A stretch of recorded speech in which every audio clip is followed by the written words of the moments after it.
What's up, guys? Welcome back to the Don't Move, Improve podcast. I'm Nick, and today we have our renovation specialist, Colin Craige, with us, who next week will be celebrating 10 years with us. How you doing? Good. How are you? Good. We'll start off hot. You graduated from Penn State, and I know the story goes you graduated and you pretty much started working here. Is that right? Yeah, almost immediately. Went to school for criminology. You can see that worked out, right? And my dad saw a Facebook ad from Chris that was just looking for hired help. Mm-hmm. And 10 years later, I'm still here. Right on, man. Yeah. Does criminology help with Munz at all? I wouldn't say so particularly. Yeah. But I don't regret, going to school, had a good time. Yeah. And, it's good to have a higher education. Yeah. But I didn't necessarily apply it to this job, per se. You went to Penn State, but you're a Notre Dame fan. Please explain. I also went to Penn State, so yes. A little bit of... Yeah, that is true. While I don't actively root for Penn State to lose, I am a Notre Dame football fan, mainly because my father raised me to be that way. So I actually just wish I was a Penn State fan. I'd get made fun of a lot less. Yeah. But Notre Dame's had some recent success as well. So that's for sure. I can't complain too much. Yeah. Yeah. So what do you do at Munz Construction? I know you're a renovation specialist, but as I've explained in other podcasts, the renovation specialist is like a very broad and cheesy term because everybody does a little bit of a different job under one title. Yeah. I typically handle the larger scale projects for Munz, the in-law suites, the additions, the larger builds, coordinating with my estimating team and working with clients to achieve those projects for them. Nice. When you first started, did you start off with additions and in-law suites, or did you kind of work your way up, start with the bathrooms, decks, the smaller jobs, and then move up? Yeah, essentially just that. Really started, the company was much smaller, 10 years ago, and it was kind of just me, Steve, Rich, Bill Munz, Chris's father, and Chris himself here in the office. Wow. And Rich was running most of the jobs, and there was maybe 2 or 3 other project managers. Mm-hmm. So, we've exponentially grown since then. Yeah. But I essentially did all the numbers for Steve for the kitchens and baths, did all the permit running around for everything, would go out if they needed extra hands on a job to lift a beam, and anywhere in between that. So it's kind of a jack of all trades for many years until, Chris kind of slowly stepped away and I took over his position of selling the larger scale projects. That's cool. Shows a lot of trust that they have in you. The large scale projects are kind of the backbone of Munz. If we didn't have those, we wouldn't really be at where we're at now. No, I'd agree. And I always appreciated Chris for, giving me that responsibility to take over what he mainly did here for many years. And you're not wrong. They're great for cash flow because they're larger jobs. So, weekly payments through those are great for the company. I've really been enjoying it. Yeah. Beyond just adding more people, how else has Munz Construction changed? I know, I don't even know, probably like 8 months ago, maybe longer. I don't know. Time moves pretty fast, but we moved from everybody in this building. Yeah. And then we always had the showroom on Bristol Merns to Newtown. Right. So how from when you first started to now in a different office, what are the main things that have... Yeah, like you mentioned, I mean, just on top of just growing as a company and personnel, we've, gained 2 extra locations. Since you've been here, definitely our marketing and social media has certainly taken off, which has only brought in more work for us, which is great. So just overall, I hear it almost every day. Well, I see your trucks everywhere. I see your signs everywhere. So we're really just kind of branching out and, becoming bigger in the community than we already were 10 years ago.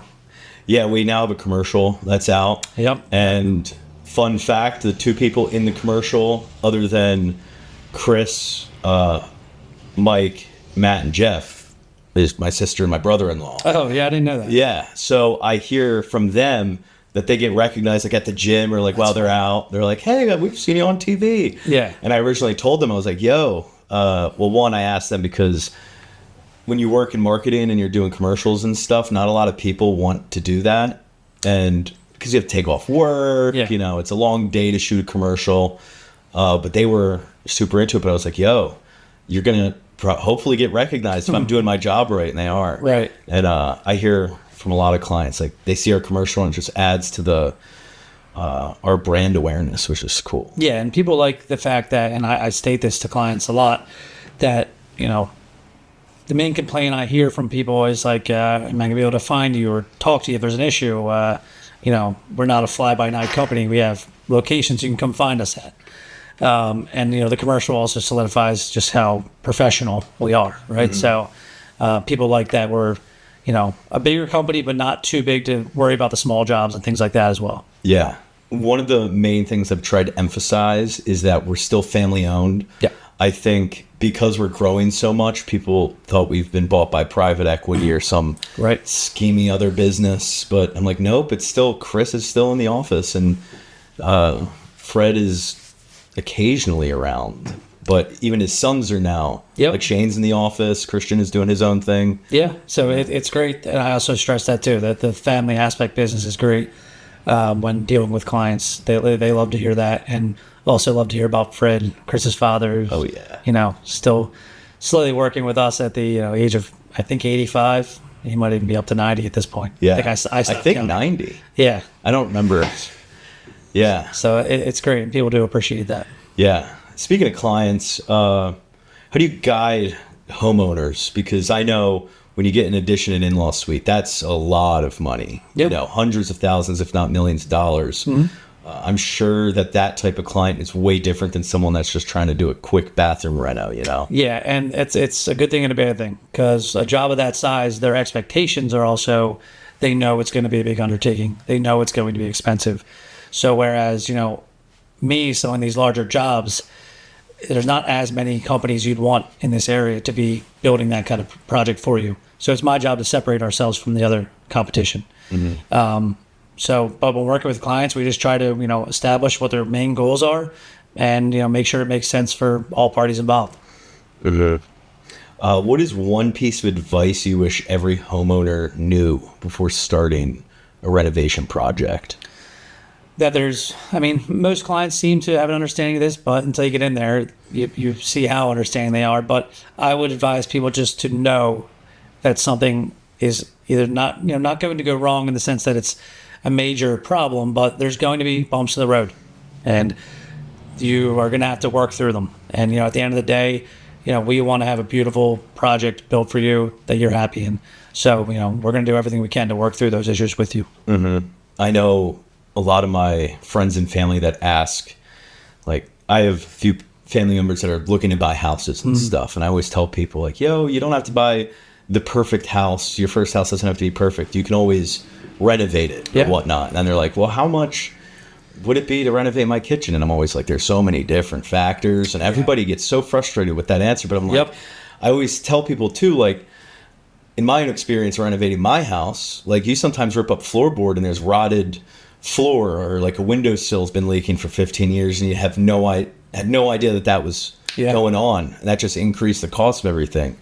And I think that's such an important thing to know. But I feel like a lot of people trying to get like an addition or an in-law suite or like a giant project are a little bit more aware of that type of stuff. Yes, and we also, you know, from clients I've worked with, they can attest to this, but in any future clients, you know, we do our due diligence on the front end of things, where a lot of builders that build things this size will just throw out a square foot number for you and say it ends up being 500,000. They tell you it could be 600,000-700,000 easily because they didn't do their prep and their due diligence on the front end. Where we like to have all the trades out and, you know, have everybody get eyes on everything and do as much, you know, investigating as we can prior to coming to an agreement. That at least alleviates as many headaches as we can. But of course, we don't have X-ray vision, and I tell people that all the time. So that's where I mentioned those other bumps in the road that we may come across. Yeah. And you have a whole team with you. What's it like working with the estimating team? Because I think your team's what? Eric, is it Eric, Mark? Eric, Mark, and Marty, Okay. 3 estimators working with me, and, you know, I just divvy up our incoming projects to each of them, and they're all great. And, you know, again, do their due diligence, make sure we get the subs out there, and get back to me in a timely manner. That way I can present with the clients and go over numbers. Yeah. What does a typical day look like for you?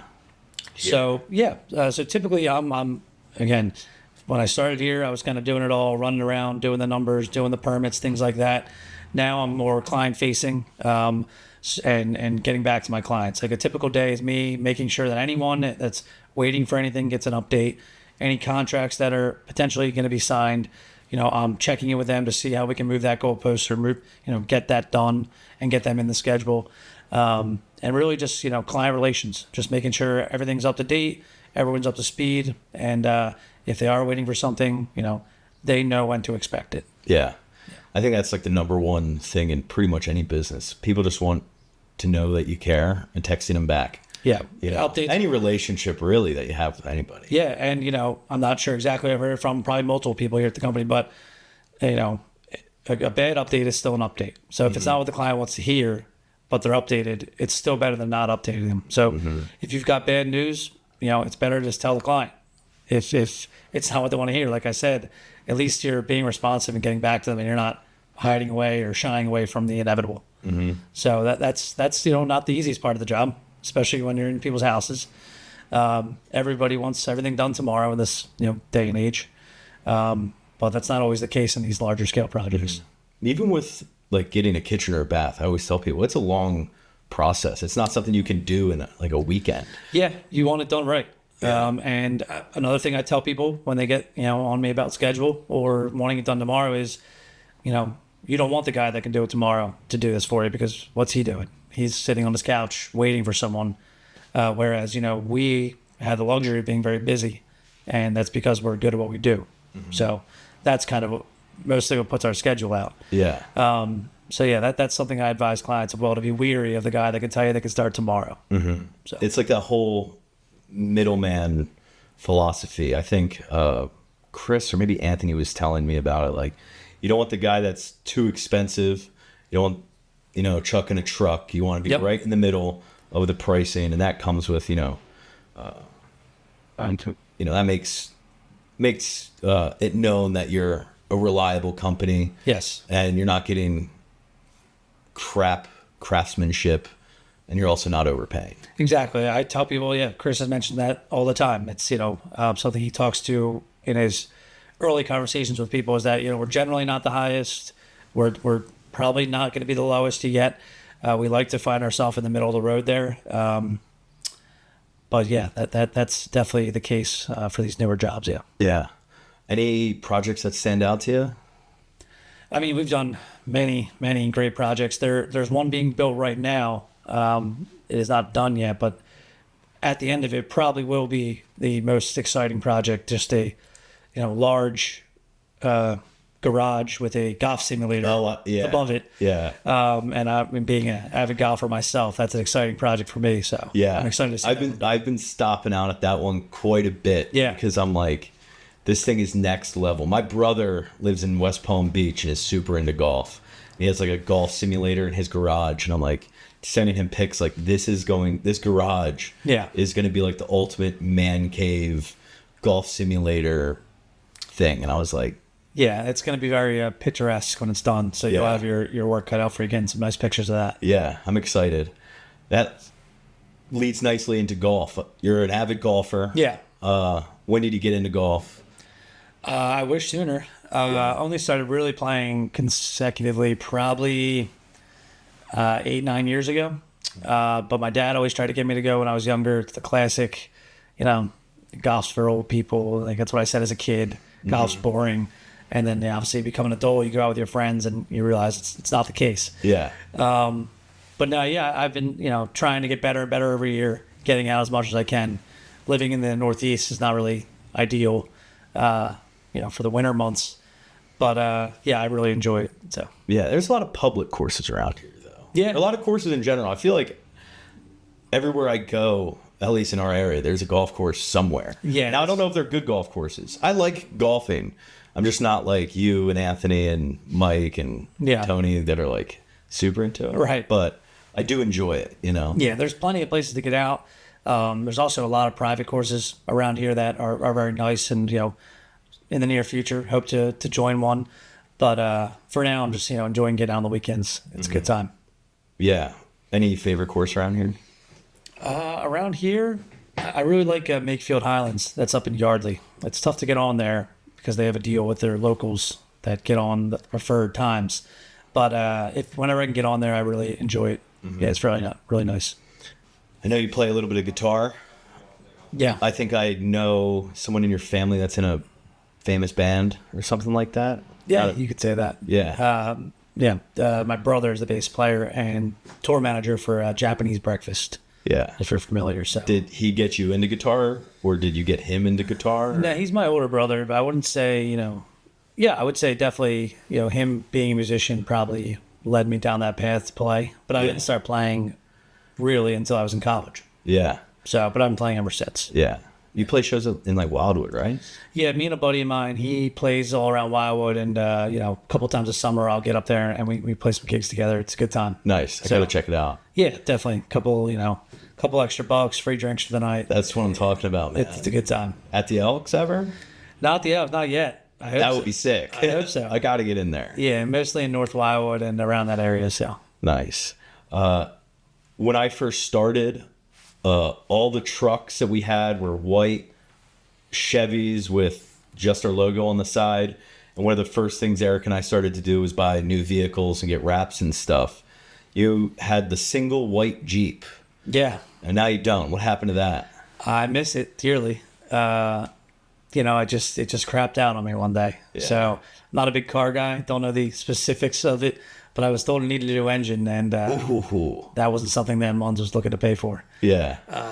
So yes, now I'm in one of the new wrap vehicles. Yeah. Yeah. Why did you get to choose the Jeep, or did you just get the Jeep? Because I think everybody but one project manager drives those Chevy Silverados. Yeah, I was, again, fortunate at the time. We were a smaller company when I got the Jeep, and there were some parameters I had to meet. Basically it had to be white and had to be under a certain amount of money, and I can go pick, whatever SUV at the time. And I've always wanted a Grand Cherokee, so that ended up working out. And it was white and under the price point, so we ended up getting it. And they got it wrapped a little bit more discreetly back then. Yeah. But now, with the new wraps, it's very loud. it's definitely catching a lot of people's eyes. Yeah. That's Well, for that's sure. the whole goal. I imagine. That was like, I think Eric was the first one to bring it up, and I was like, yeah, marketing, we need to raise our level of being seen on the road, because I think every contractor has a white truck with a logo on the side, Yeah. I know there were a few people in the company that were super against it. They were like, well, I'll just drive my own truck. And I'm like, no. Yeah, I'm not. No. I'm certainly not against in the regard that I'm happy to be driving a company vehicle. So Yeah. I got no problem. They can wrap it with whatever they like, Yeah. and it certainly does catch attention. I do hear from a lot of clients that Yeah. get to their house. So Have you watched any of the podcasts? yes. Do you know at the end how I do like rapid fire, where I just ask those questions and you can answer quickly? Yeah, Take as long as you want. Go for it. All right. Rapid fire. Morning or night owl? Night owl, but these days more of a morning person. Unfortunately, Yeah. I prefer the night, but got to get up early for work. So. Yeah. Monday through Thursday for me, morning person. Yeah, Friday to Sunday, night person. I can relate to that. Yeah. Yeah. Coffee or tea? I drank coffee for many years. I just stopped cold turkey like a year ago. Just one day, never had Dude. one since. Why? Just jittery in the afternoons and stuff like that. I was drinking like 2-3 cups a day. So, but I'll drink tea every now and then Yeah. with my wife. Yeah. Where's your favorite place to grab lunch? Grab lunch, Isaac Newton's, Newtown. They got a great buffalo chicken Caesar salad. Yeah. It's the best in the I area. think I got a good There's- beer selection. There's a free promotion there for Isaac Newton's. Yeah. What's one skill you'd love to master outside of work? Beyond golf? Drums. Drums? I've always wanted to play drums. I have a drum set. I haven't taken the time to, learn as I should. Mm-hmm. But I've taken the step at least to get a drum set. So that's step one. Yeah. I need to take step two. I just need to find the time and Yeah. all that. Yeah. It's a lot of time, but that's my next investment. I Yeah. would say. When I was like 10 or 12, my mom bought me an electric drum set because I was in a drum line, a jazz drum line. and I could never like break my limbs apart. Like how you have to be, like when you're drumming, you have, you know, your right hand, left hand, left brain, right brain. Yeah, they're all doing different things. I could never do that. So I just kind of, the electric drum set, I think, is in my basement, ready to be sold on Facebook Marketplace. Okay. If you weren't in construction, what would you be doing? That's a good question. I mean, I'd like to think something maybe in music. I also, you know, enjoy like movies, things like that. I don't know what I would do in that space. Music seems a little bit more, you know, it's in my blood at least. So potentially there could be something there. But yeah, that would be something in the entertainment between those two. Right on. All right, the final question. What is one fun fact about you? I can dribble a basketball with my knees. That's cool. Found that out as a child when I saw it on an N1 mixtape. Nice. And, yeah, gave it a try, and I can still do it today because I've just done it recently. Nice. So, yeah, that's my fun fact. I think that is the most fun fact we've had.